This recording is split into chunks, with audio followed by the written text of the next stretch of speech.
मेरे माता पिता ने मुझे बहुत ही सपोर्ट किया था। मेरे पढ़ाई के जितने भी ज़रूरत की चीज़ें होती थी मुझे सभी उपलब्ध करवाया था। मैं उन सभी छात्रों से कहना चाहती हूँ कि मन लगाकर पढ़ाई करें, अपना टाइम टेबल सेट करें और भी एक दिन का टारगेट बनाएं और उस टारगेट का ही पालन करें, तभी उन्हें भी सफलता प्राप्त होगी।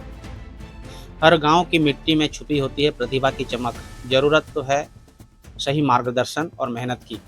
आज हम आपको एक ऐसी होनहार बेटी से मिलवाने जा रहे हैं जिन्होंने 12वीं बोर्ड परीक्षा में 91.4% अंक लेके देवभोग ब्लॉक की टॉपर तो बनी, साथ में गरियाबंद जिले में तीसरा स्थान भी प्राप्त किया है।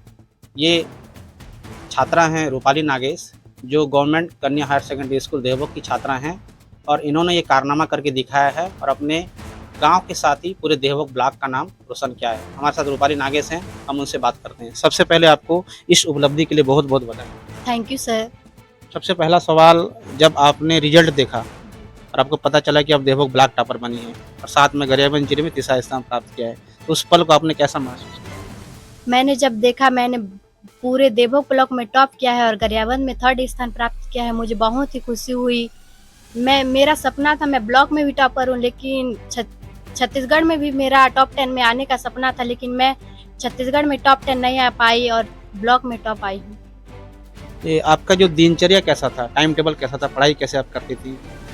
मैं सुबह सुबह उठती थी, फिर 6 बजे नहा के आके कोचिंग जाती थी, फिर कोचिंग से 8 से 10 बजे कोचिंग क्लास लेती थी, फिर अपना पढ़ाई करती थी, फिर 11:30 बजे स्कूल चली जाती थी और 5 बजे हमारा स्कूल छुट्टी होता था। आके फ्रेश होके खाना वाना खा के फिर पढ़ाई करती थी।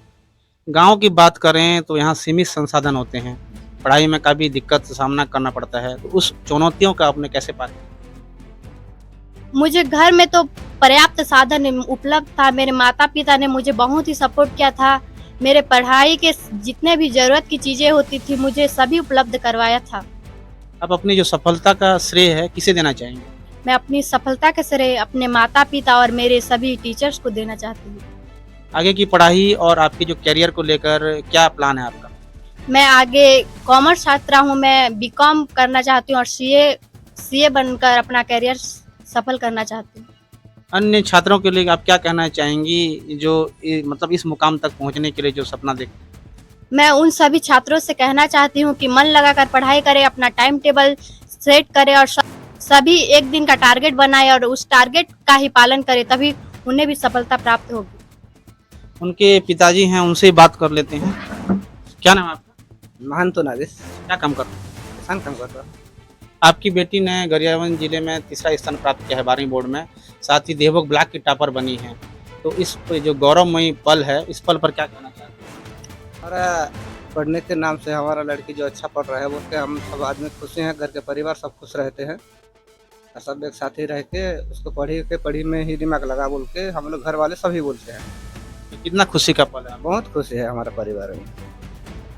उनके जो प्राइमरी शिक्षक हैं यशवंत बघेल जी थोड़ी इधर आ जाइए आप, उनसे ही बात करेंगे हम, क्योंकि प्रारंभिक शिक्षा इन्होंने दी है और कहा जाता है ना, जब नींव मजबूत होता है तो इमारत भी मजबूत होती है। हमारे साथ उनके प्राइमरी जो पढ़ाए हैं उनको 1 से 5वीं तक, वो शिक्षक भी हमारे साथ हैं यशवंत बघेल जी। बघेल जी, कितना बड़ा आपके लिए भी खुशी का पल है? रूपाली शुरू से ही एक मेधावी छात्रा रही है और इसका पढ़ने का तरीका सभी बच्चे से हटके था। हर चीज़ों को वो सोच समझ करके पढ़ाई लिखाई करते थे। हमारी सभी प्रकार के गृह कार्य को, प्रयोजनात्मक कार्यों को, सारे प्रकार के दिशा निर्देश को सही ढंग से पालन करके अध्ययन करते थे। उसका ही आज परिणाम निखर के आया है और किसी तरह इन्होंने पूरे जिले में 3य स्थान के साथ साथ खंड में प्रथम स्थान अर्जित करके पूरे क्षेत्र को, पूरे ग्राम को एवं पूरे परिवार को गौरवान्वित किया है। इसके लिए मैं रूपाली नागेश को अपने विद्यालय परिवार की ओर से बहुत बहुत शुभकामनाएं प्रेषित करता हूं। और बघेल जी, गांव की जो शिक्षा है उसको और किस तरह से बेहतर किया जा सकता है? जी, गांव की शिक्षा, वैसे गांव के लोग उतना जागरूक नहीं है अभी शिक्षा के प्रति।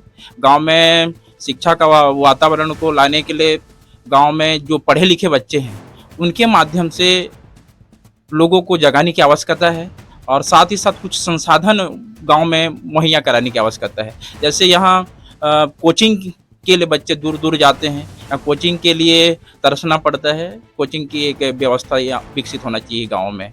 इससे क्या है, बच्चे और अच्छे से अध्ययन करेंगे और अपने करियर को लेकर के काम करेंगे। अन्य छात्रों को आपका क्या संदेश रहेगा जो इस मुकाम तक पहुंचना चाहिए?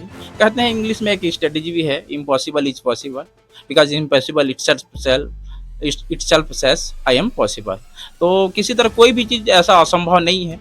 यदि आप कठिन परिश्रम से लगन के साथ काम को करते हो, पूरे तल्लीनता के साथ काम को करते हो, तो आप इजीली किसी भी चीज़ों को अचीव कर सकते हैं। कहते हैं सफलता उन्हीं को मिलती है जिनके सपनों में जान होती है। तो किसी तरह एक लगन के साथ, एक बुलंद हौसले के साथ यदि कोई मेहनत करता है तो उसको निश्चित रूप से सफलता मिलती है। मैं कठिन परिश्रम को ही महत्व देना चाहता हूँ। मेहनत में ही सब चीज़ है, परिश्रम में ही सब चीज़ है।